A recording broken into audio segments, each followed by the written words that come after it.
Hi everyone, my name's Andrew Hinchliffe. I'm the Group Executive for Institutional Banking Markets here at CBA. Welcome to the 2021 John Monash Oration. Before we start, I'd like to pay my respects to the traditional owners of the land on which we meet today. For me, in the Sydney CBD, that's the Gadigal people of the Eora Nation, and pay my respects to elders past and present and emerging. It is a great privilege for me today to be hosting the John Monash Oration for 2021. CBA has had a long partnership with the John Monash Foundation since 2004, and it's through innovation and leadership that the John Monash Foundation has consistently done that has led to this country being where it is today. And remarkably, it's going to take great leadership and innovation to take us into the future and where we need to be. With that in mind, it gives me great pleasure to introduce three outstanding leaders today. Firstly, Jillian Siegel, AO. Jillian is Chairman of the General Sir John Monash Foundation, one of Australia's leading directors. In addition to chairing John Monash, Jillian also chairs the Australian Israel Chamber of Commerce here in New South Wales and sits on the boards of Rabobank Australia, the Garvan Institute of Medical Research, the Sydney Opera House Trust and the Grattan Institute. Our John Monash Oration this year will be delivered by Jennifer Westacott. Jennifer is the CEO of Business Council of Australia, a role she has held since 2011. She's also the Chair of the Western Parkland City Authority here in Sydney and a non-executive director of Wesfarmers. Prior to leading the BCA, Jennifer held senior executive roles in the public sector in both New South Wales and Victoria, as well as being a partner at KPMG. Her deep experience as a leader across industry and government has given her unrivaled understanding of the intersection between the public and private sectors and how they can work together to achieve the best outcomes for all Australians. The reply to Jennifer's oration will be delivered by Andrew Hudson. Andrew was the recipient of a John Monash Scholarship in 2005 and is now an international human rights advocate. He is currently International Director of the Centre for Policy Development in Melbourne. Prior to that, he spent 16 years in New York City, where he is CEO of Crisis Action, an international organisation dedicated to protecting civilians from armed conflict. He has also worked with the UN High Commissioner for Refugees in Ecuador, the UN Regional Commissioner in Thailand, the Australian delegation to the UN General Assembly, and the UN Special Rapporteur on extrajudicial executions. I would now like to hand it over to Jillian, who will say a few words before Jennifer delivers the 2001 John Monash Oration. Thank you very much.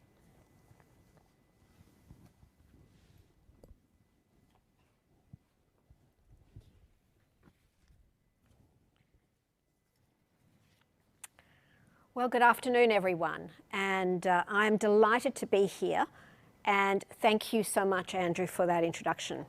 Now, being here with you is not really exactly what we planned for, because we planned for either one of the CBA beautiful dinners or cocktail parties where we could all be together in person and enjoying their hospitality, but we still hope that this will be a very stimulating discussion for all of you listening. And particular thanks to Andrew himself, CBA, for hosting and supporting our annual leadership oration.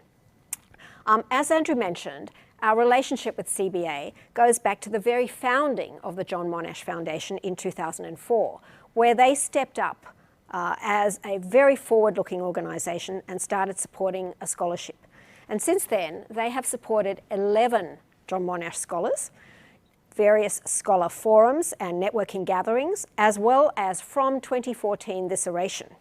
So not only, Andrew, are we grateful for your support, but for your interest and engagement with the Foundation, which we have found incredibly valuable.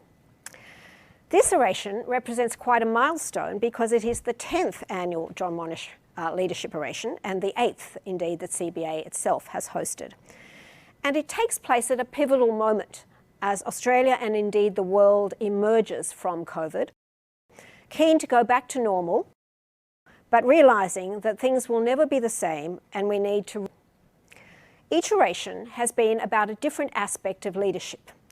From the very first, which was delivered by Sir Peter Cosgrove, which looked at aspects of individual leadership on the topic, Are Leaders Born or Made?, to other individual aspects of leadership in politics, the law, science, business and education, to then more complex analyses of leadership, including gender issues and last year, trust in leadership.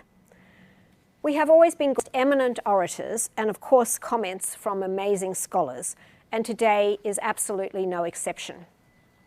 The topic today, leadership in crisis cannot be left to government alone, reflects a development in thinking about leadership, in that it is no longer just individual, but collective.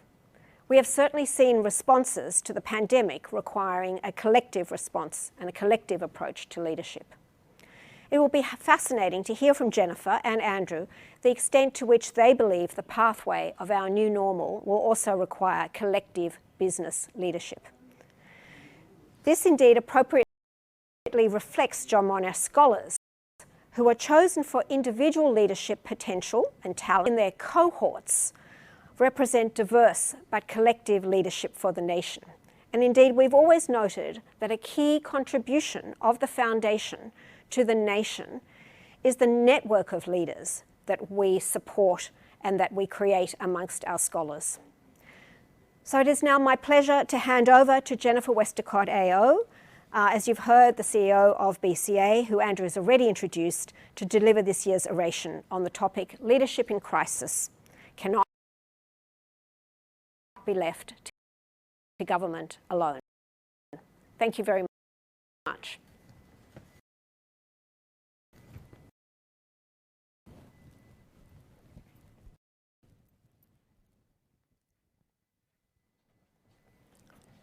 Thank you, Jillian. Can I begin by acknowledging the traditional owners of the land we're meeting on today, the Gadigal people of the Eora Nation, and recognizing the first Australians in the Constitution and ensuring that they have a voice in the running of this country will deliver dignity for all Australians, an act where every Australian, now and in the future, will benefit from their wisdom. Can I thank the General Sir John Monash Foundation for the invitation to speak today and acknowledge his family members. And I thank the Commonwealth Bank of Australia for sponsoring this event. Today I've been asked to speak about leadership in the age of COVID, in particular the role of business in driving our recovery from this crisis. The last 2 years have been game-changing. More than 5 million people around the world have died. Each of them was someone who mattered in someone else's life. They were not a statistic. We've had a rolling series of natural disasters here and around the world, and we've witnessed seismic shifts in the world order. We've seen people, governments and businesses step up in profound ways, step up like never before to demonstrate the best of human nature and good leadership through kindness, collaboration, innovation, alliances and partnerships, through a surprising coming together to solve problems, indeed save our economies and save our humanity. We've seen unusual heroes and incredible bravery, not just by our doctors, nurses and emergency services workers, but our retail workers, our telecommunications technicians, our bank tellers, our posties and delivery drivers, and our food producers. Day after day, they kept us safe, our shelves stocked, and our essential services running. We owe them our unwavering gratitude. I'm incredibly proud to represent the business community, especially during this period. Never before has it been more important to have profitable, successful businesses with committed leaders and a robust balance sheet. Business wasn't asked to step up, they ran at this. Anybody who thinks companies making ethical profits is a bad thing needs to search their soul and ask where Australia would be now without strong banks with strong balance sheets, retailers managing supply chain bottlenecks, businesses digitising, some overnight, adopting new technologies and finding new ways of working. Companies like ResMed, GE, switching their production lines to make ventilators. And the essential providers who maintained our critical services. In Australia, governments also stepped up. They acted quickly, they were decisive. They put ideology aside. They put a floor under the economy to preserve the livelihoods of Australians. As we emerge from the worst of this crisis, we find the world in a very different place. Now, the role of leadership is to task ourselves with the job of shaping the future. That task has a horizon of 30 years, not 6 months. It must begin by asking the question, what kind of society and country, indeed world, do we want to shape? In shaping the future, leaders must do 2 things. Firstly, give people hope by inspiring them about what could be. And secondly, build trust and confidence by demonstrating that things can get done. 3 examples come to mind. If I think about inspiration, I think about John F. Kennedy. In 1961, he promised to put a man on the moon within a decade, not because it was easy, but because it was hard.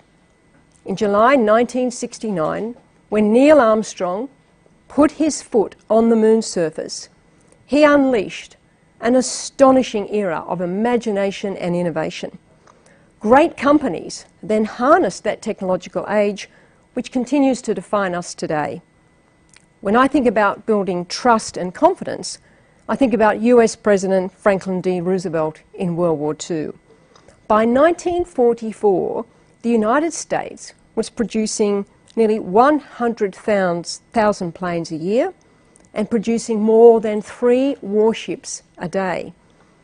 But it's often forgotten that this was the combination of a great leader and the brilliance and innovation of America's industrial titans. It was the industrial infrastructure they had put in place that allowed the United States to unleash a wave of unprecedented production. And that production spurred the military and industrial complex that drove the huge expansion of the US economy after the war. During our darkest days, the private sector stepped up and helped rewrite the course of history. Just as business working with governments did during the pandemic to keep our societies and our economies intact. Whether it was developing vaccines or the banks, like the one I'm standing in today, having the infrastructure and capacity to defer someone's loan, to keep them in their home and keep them in their business. And if I think about inspiration, trust and confidence, I do think of General Sir John Monash. It is often said that his troops sometimes didn't know what was in front of them, but they were confident about what was behind them, support. They knew he had their backs. One of the things that made John Monash so unique was his incredible blend of mindsets. The mindset of the engineer who, when faced with enormous physical obstacles, brings their precision and skill and says, we can. And the mindset of the general who, when faced with overwhelming odds, brings unwavering purpose, meticulous planning and total commitment and says, we must. Today, we can and we must find those great leadership attributes again. And we must inspire, and we must build trust and confidence by getting things done. We must take hold of our future, and the private sector must now take the baton from government to recover from this crisis, but most importantly, to build the next golden era of prosperity. But this era will not come automatically. It will only come with a greater sense of purpose, precision, and meticulous planning, because post-COVID we find ourselves in a very different and more difficult world. What do I mean by that? Our world order has dramatically changed. The rise of a more aggressive China with an economic and geopolitical agenda that is not benign. But make no mistake, for Australia to prosper, it is essential that we have an economic and strategic relationship with China. But it should not have to come at the expense of our sovereignty or our values. At the same time as China's rise, the United States, for so long, a great force for stability, prosperity and peace, has become more inward-looking. The West now looks to America to be that compass once again. Now more than ever, we need the United States to step up, find its voice and lead. Our world is more difficult because it's more complex.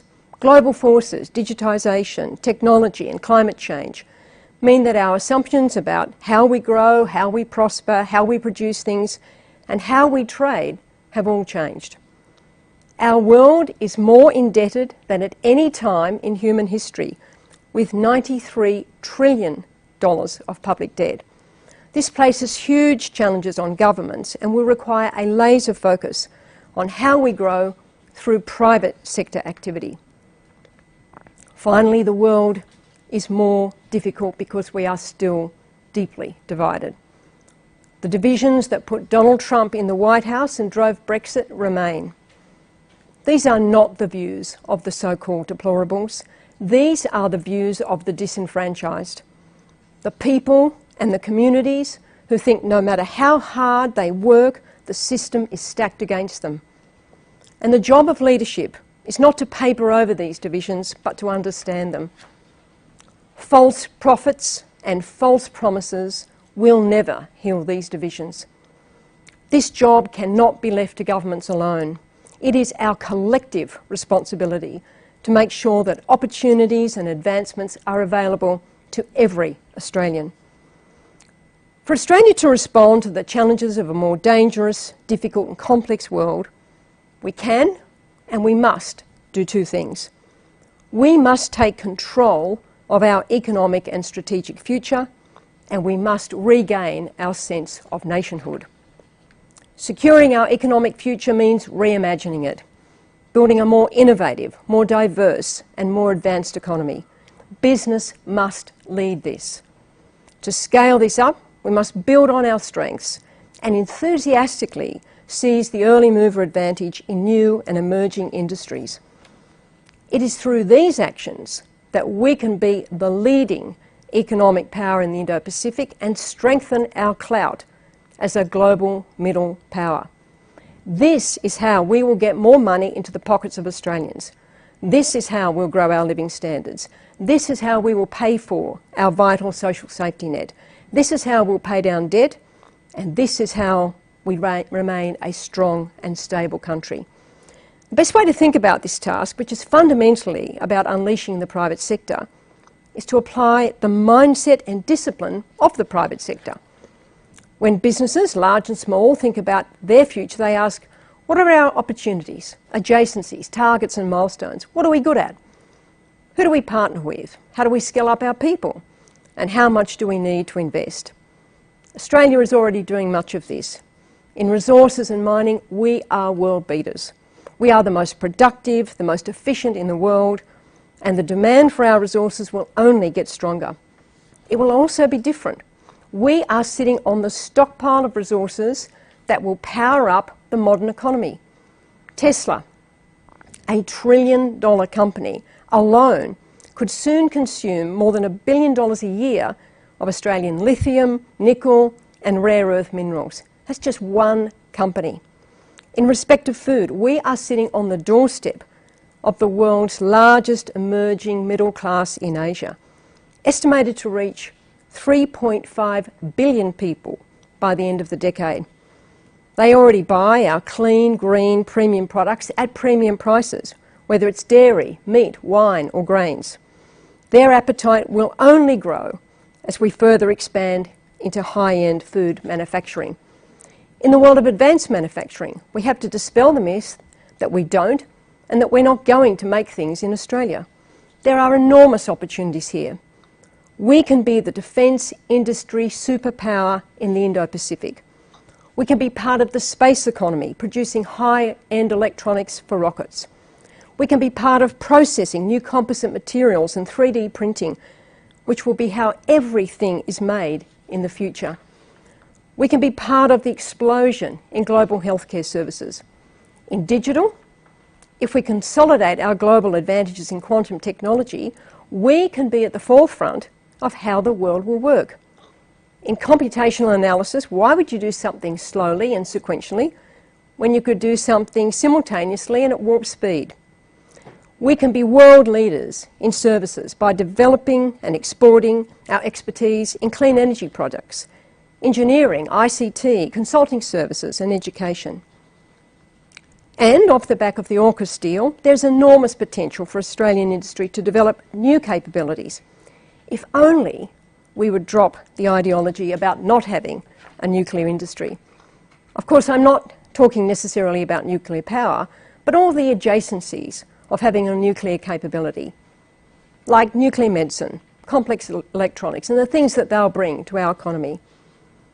We are in the box seat to respond to changing global demands. We already have the early mover advantage in the emerging industries and capabilities that are going to dominate the global economy. But the challenge is how we supercharge it. We can and we must drive business investment through our tax system and a world-class regulation system so we are a magnet for capital. We can and we must unleash the power of our university sector with a world-class research, translation and commercialisation fund. We can and we must drive national precincts that scale up new industries in key parts of Australia. We can and we must turn around our poor-performing skills system, which I'll talk about later.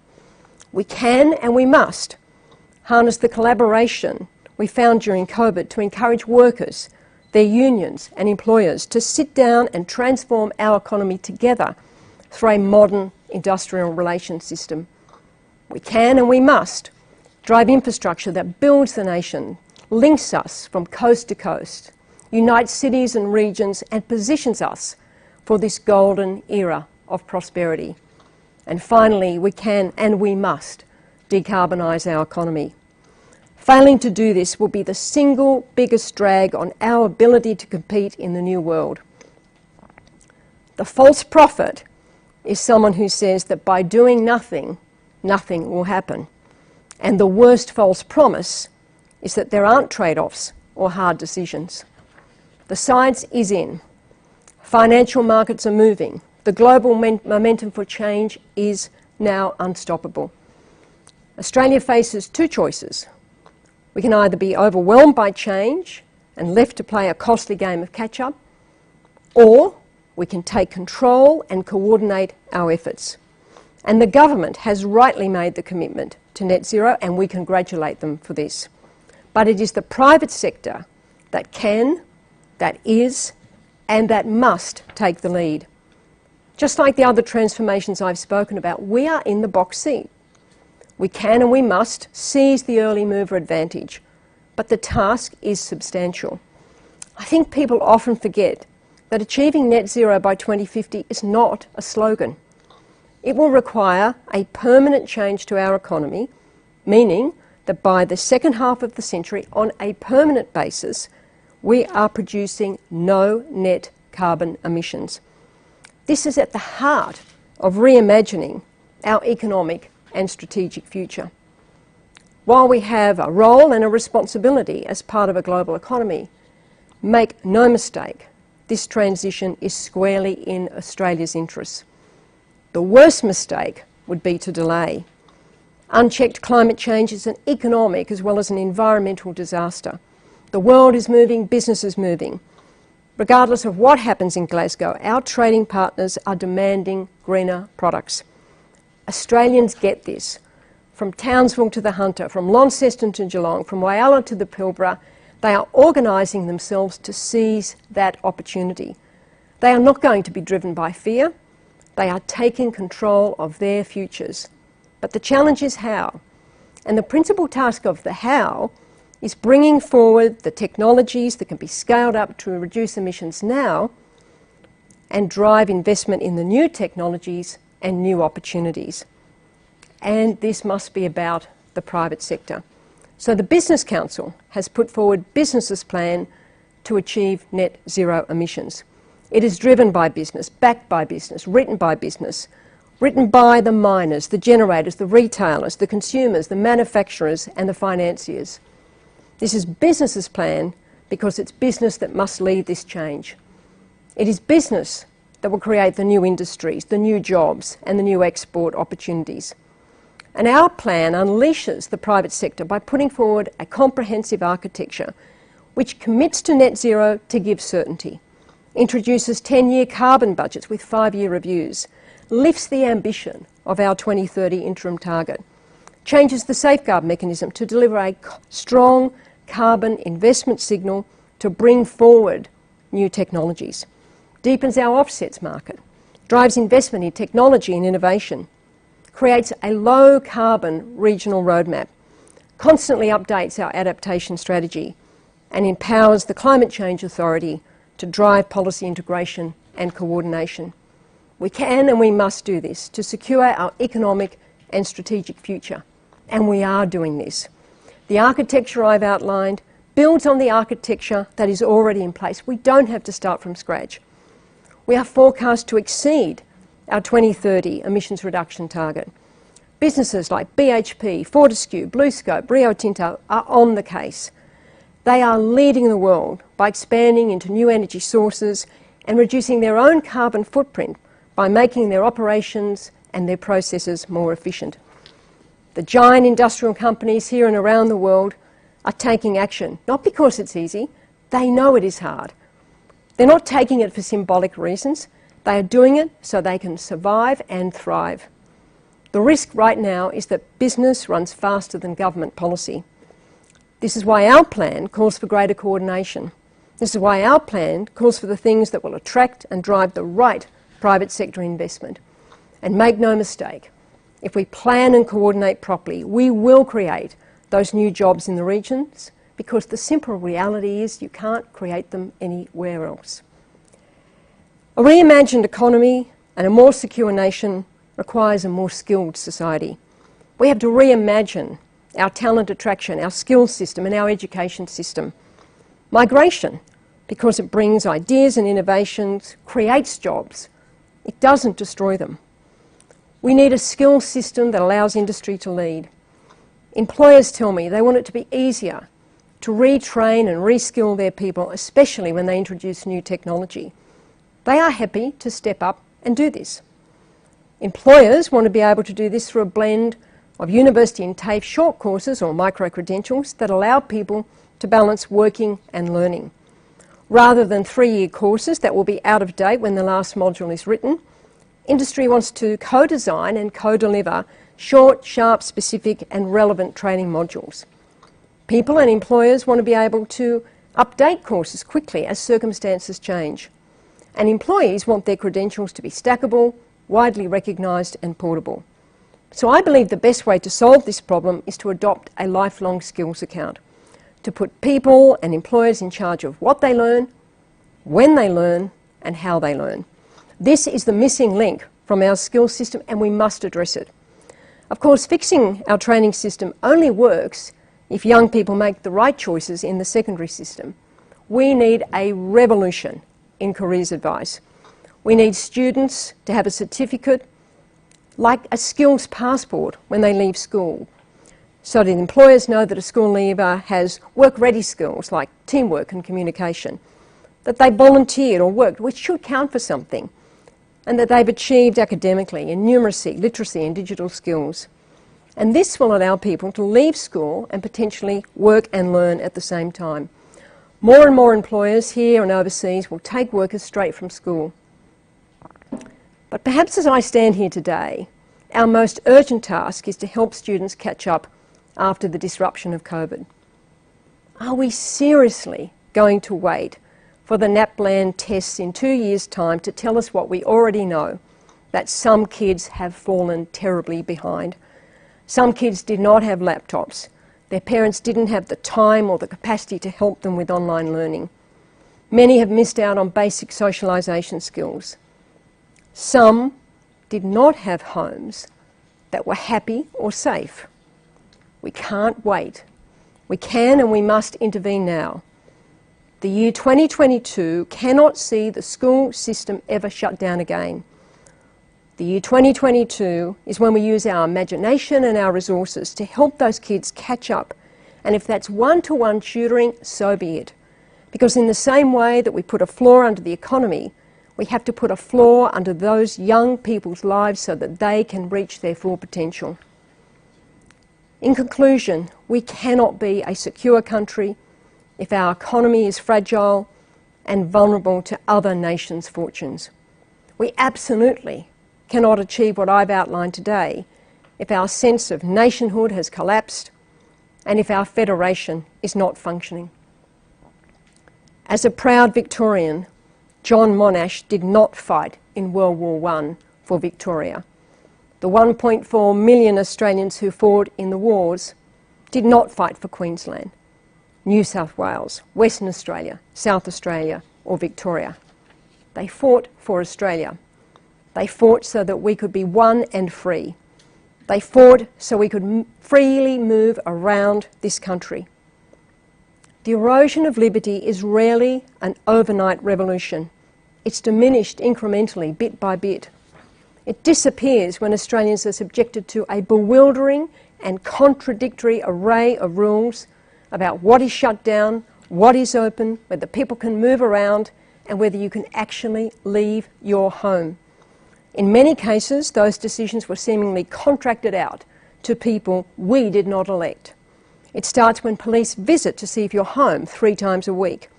It starts when we lose a sense of public accountability and transparency. We must never give up our freedoms without question. In wars and in a crisis like COVID, we accept that some freedoms may need to be sacrificed temporarily so we can fight to secure our freedoms in the long run. But we can never take our freedoms for granted because they are hard won and easily lost. We can and we must turn a corner, because a country where our freedoms are diminished is not a country that will drive entrepreneurialism, innovation and creativity. It is not a country that can reimagine its future.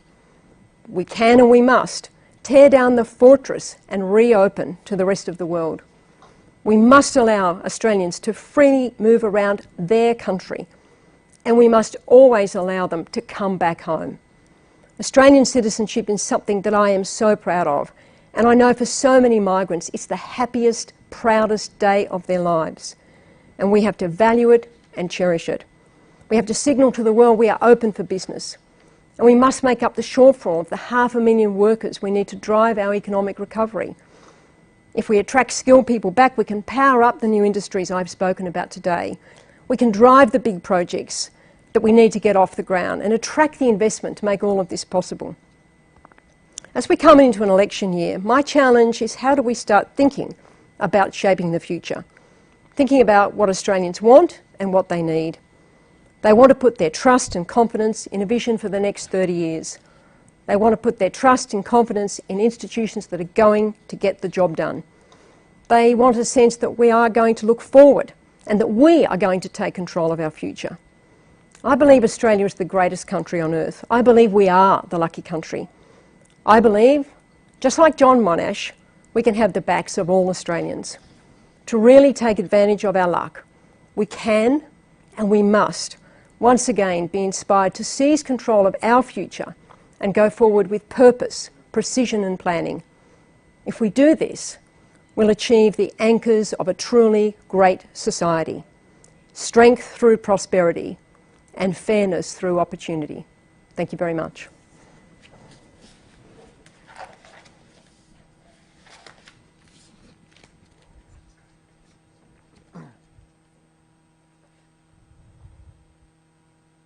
Thank you, Jennifer, for your bold vision and ambitious speech. And it's an honour to be asked to provide a brief response today.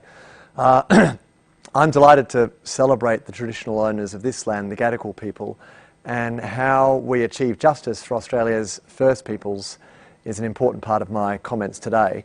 I'll make 5 main points. I'll dwell on Jennifer's final focus around national character, and argue that Australia needs to take drastic action to repair its diminished global reputation on issues ranging from Australia's First Peoples to refugees, to protecting our democracy and re-embracing diplomacy. Lastly, I'll add some thoughts around reimagining our economy and climate change. And I really look forward to a conversation with all of you. We've got a really large screen here ready to receive your questions.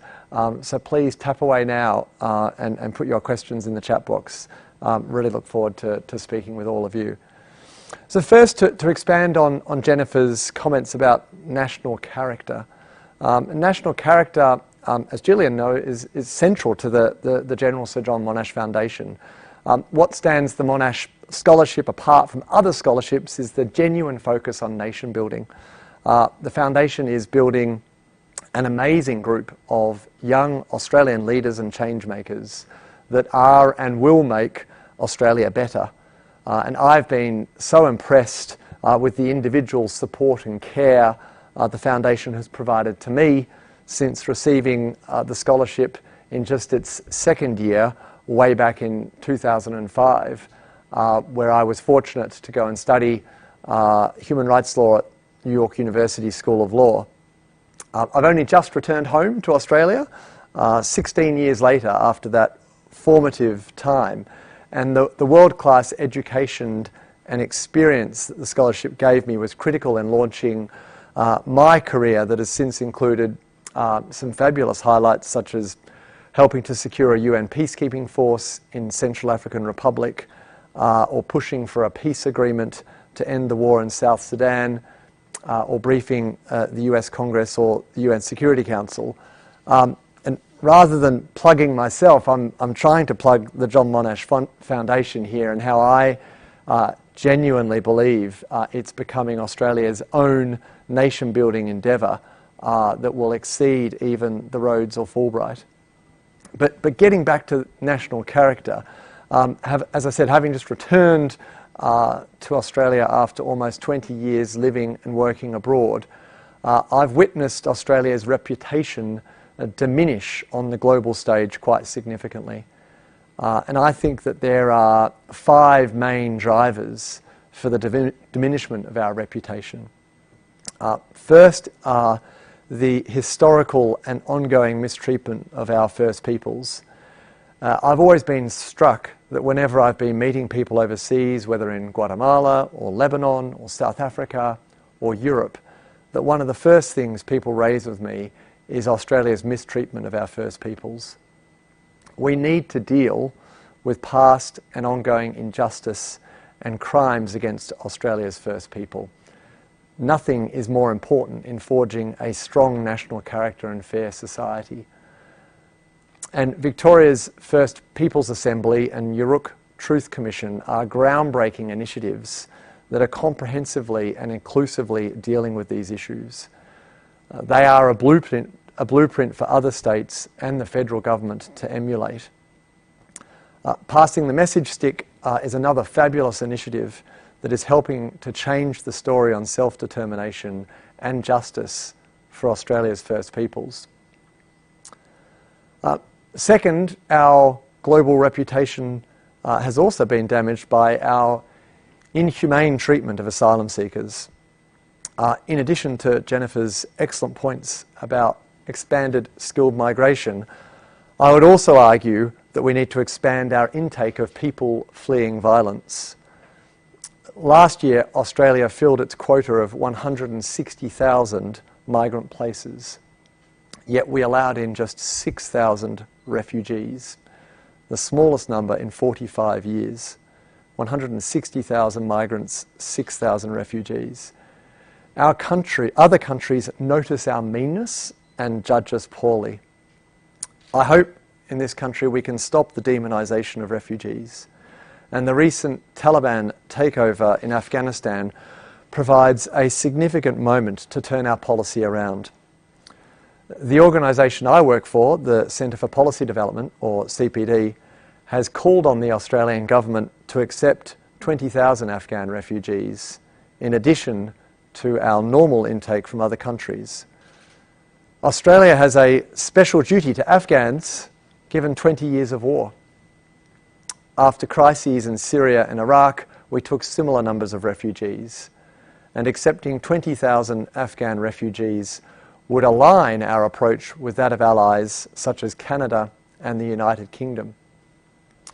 Australia could easily take some of the thousands of stranded Afghan refugees in Indonesia and at the same time do a favour to our closest and most important neighbour. The CPD's Settling Better report and Blueprint for Regional and Community Job Deals outline concrete steps that can be taken to ensure these new arrivals can rebuild their lives, contribute to their new communities and grow Australia's economy. I also wanted to pick up on one of Jennifer's points about how government response to a crisis can erode liberties. As a global human rights lawyer and activist, I've witnessed firsthand how crisis is often caused by government. From Sudan to Myanmar, Afghanistan to Syria, governments have created the crisis rather than providing leadership out of it. And lest we think this is a faraway problem for Australia, even in liberal democracies, governments can exaggerate or create crises to increase government power.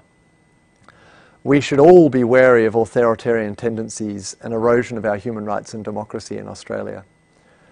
The other John Monash, has written powerfully about the decay of democracy in Australia.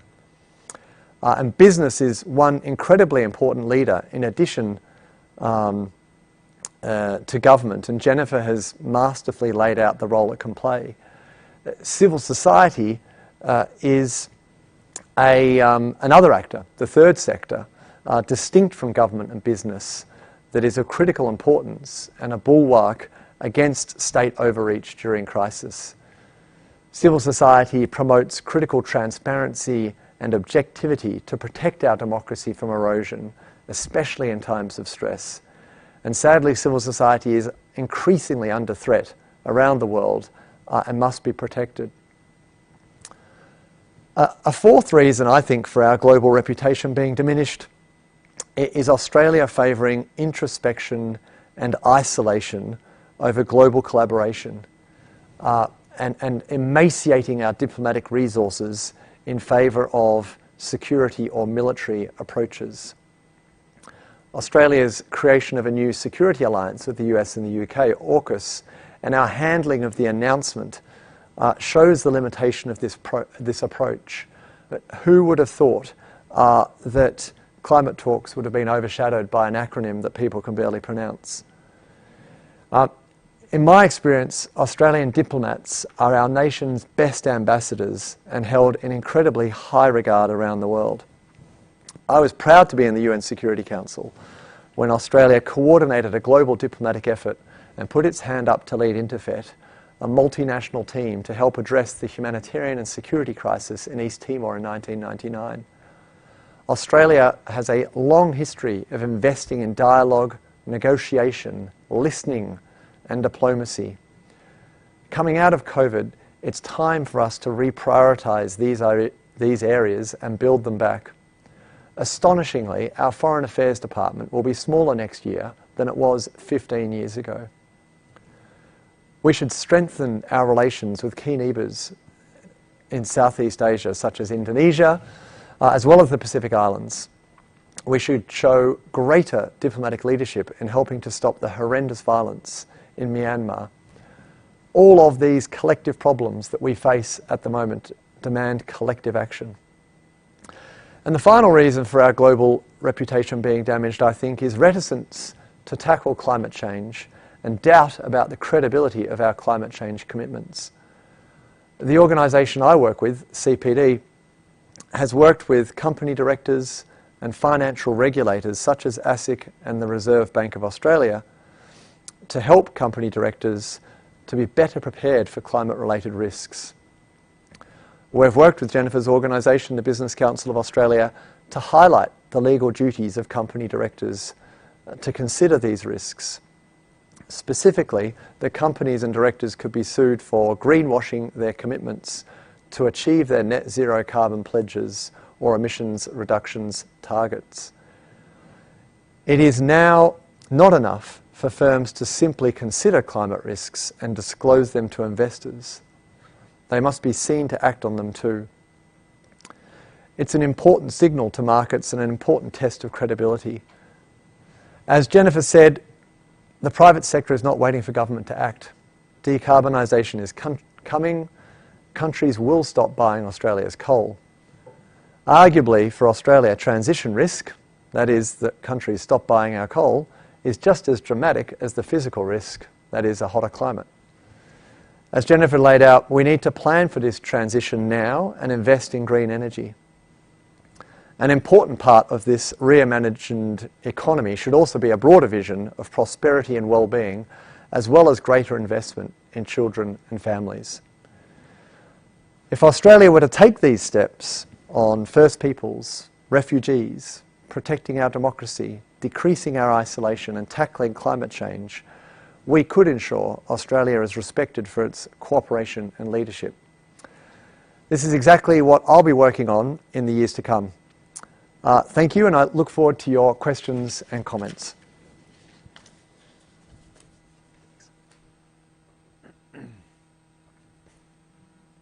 Well, thank you very much, both Jennifer and Andrew. They are exceptional addresses from two excellent leaders, and we are indeed the lucky country. And to use one of your words, Jennifer, inspiration, certainly is what I took out of your speech.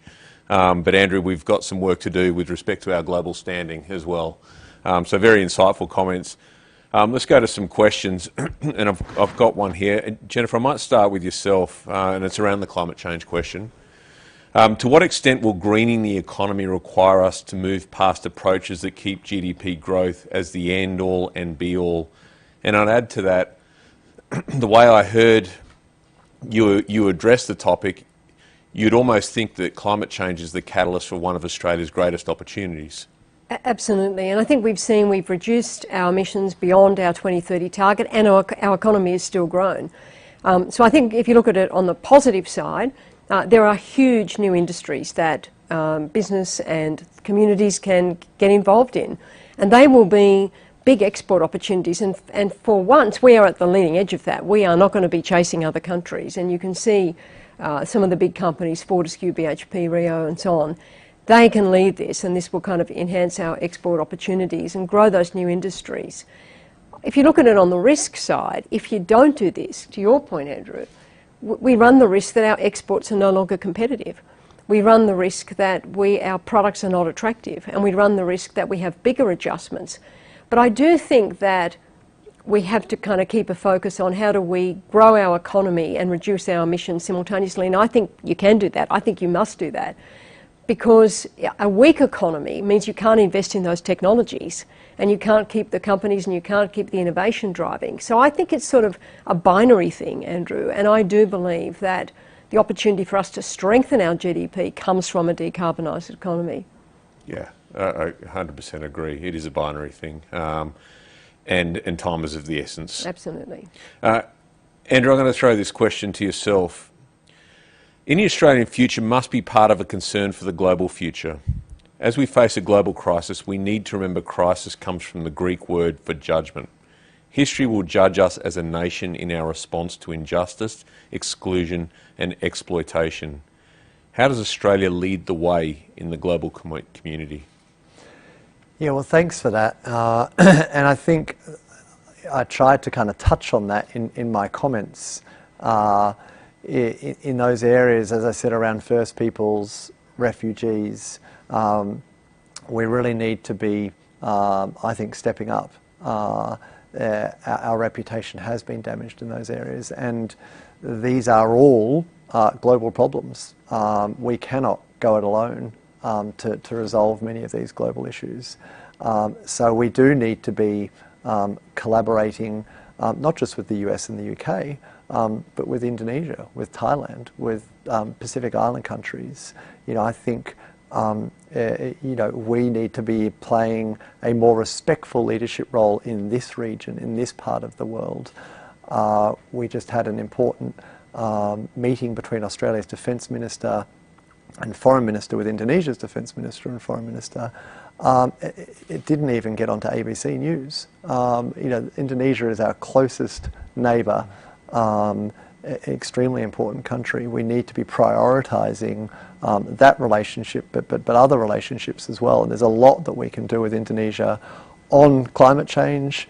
There's a lot that we can do with our neighbouring countries to tackle a lot of these collective problems that we face. Very good, thank you. Jennifer, how have you seen the role of business and community leadership evolve over time? Where do you think it's going? Look, I think business has really stepped up, and if I think back to the bushfires a few years ago, it was business who really stepped up, business who put money in, business who went out to communities, business that helped try to rebuild communities, businesses who deferred, as you did in this bank, people's loans, business, like Telstra and Optus, who said to people, we'll kind of give you a lot of leeway on your bills, businesses who really stepped up. And then in COVID, they just kept going. And that's my point about the unsung heroes, whether they're the people running those businesses or the people who were serving in the supermarkets. I think the other thing that business has done, which I'm really proud of, I think they've really led on climate, as we talked about today, but I also think they've led on things like conduct. I think they've really led on things like sexual harassment, on codes of conduct, on discrimination, on the advancement of women, on the advancement of inclusion in workplaces. I don't know any of the companies that I represent who haven't really got that front of mind. And you know this from the CBA, that more and more of these companies are changing to be purpose-driven and values-driven organisations, and that's purpose and values coming together, I think, not only kind of improves reputation, but I think it actually improves bottom lines. And I think, the avoidance of disruption of reputational problems is one side of it, but I genuinely think business wants to play that leadership role. And then things like recognition of First Nations people and constitutional recognition. Who's stepping up? The corporate sector. They're the people really with the loudest voice saying we've got to solve this, because it's in all of our interest to do that. Yeah, well said. I think it flows on from Mark Carney's comments, who I think he commented, values equals value. Exactly. Which I think is a very good comment. And Andrew, does it apply at the macro level? So we heard Jennifer talk about economic prosperity and the vision for the country. Are the 5 issues with respect to Australia's standing in the global community, are they mutually exclusive from economic prosperity, or is that a case where values equals value as well? No, I mean, they're absolutely not mutually exclusive. And I think just to pick up on that point, I've been, as a human rights activist, we used to sort of toil away. Companies were kind of the opposition, right? 20 years ago. I'm not saying that all companies do great things, but it's really changed, right? We're seeing the power of the private sector in leading government on a lot of social problems, on a lot of social issues, on a lot of the kind of big issues of the day. So I think that's been a really big shift in the last couple of decades, and a really welcome shift that the private sector is playing that role.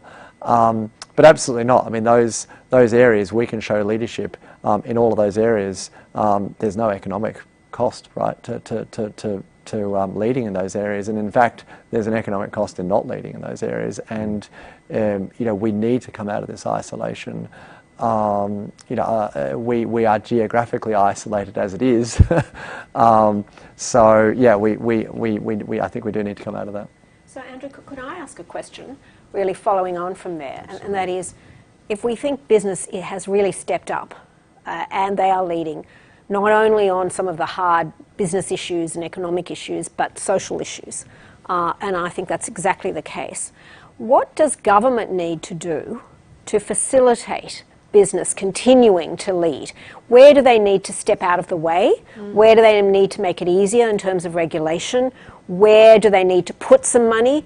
Where can they help innovation? Because we can't have the government in one direction and business in another. So the question of leadership is you're out front, but you actually want everyone to follow you in step, to use your analogy. So what do you think, what do you both think government now needs to do to enable business to maximise its leadership? Yeah, it's a great question, Jillian, because what companies say to me is they just want it to be easier. Yep. They just want the regulatory burden to be lifted. People understand the role and function of regulation, but when you look at it from a company's point of view, you see it like a tsunami. You see all of this regulation coming to you at once. And what was really interesting during COVID was how much regulation was just cast to one side, because everyone said, why are we doing that? Well, actually, no one remembered. Well, let's get rid of it.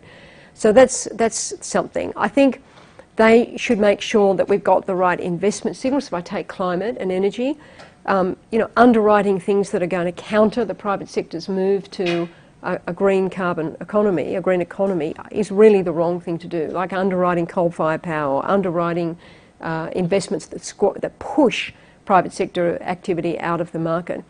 And I think giving us that sort of stable environment that allows business to thrive and survive.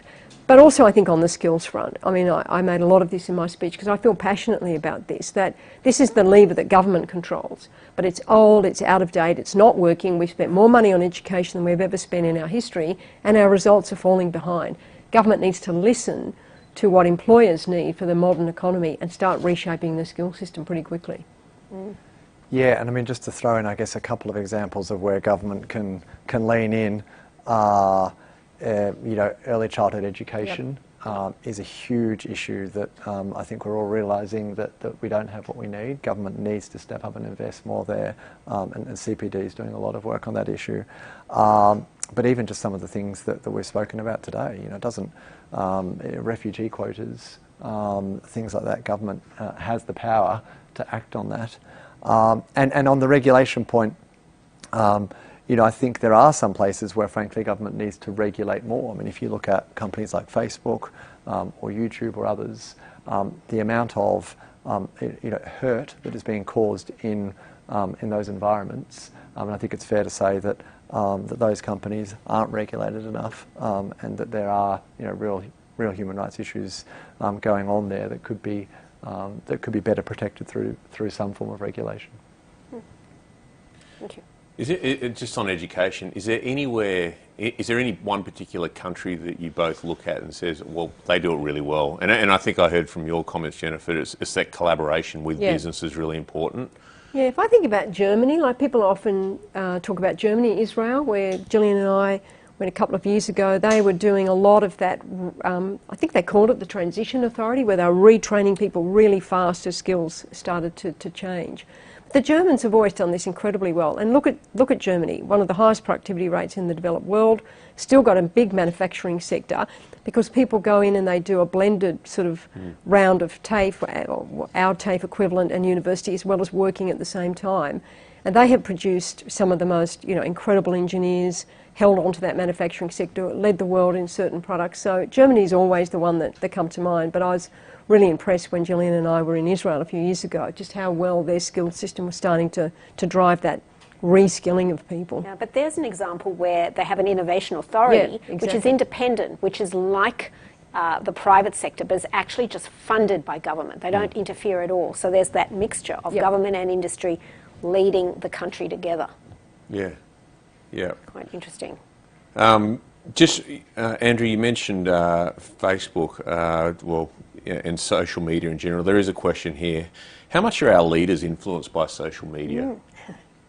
Or controlled by it, I think is the follow-on from the question. Well, I think social media is a part of media, right? So I think they are clearly very influenced by the media in different ways. And I think they can be influenced by social media as well. So it all depends on which political leader you're talking about, which type of platform.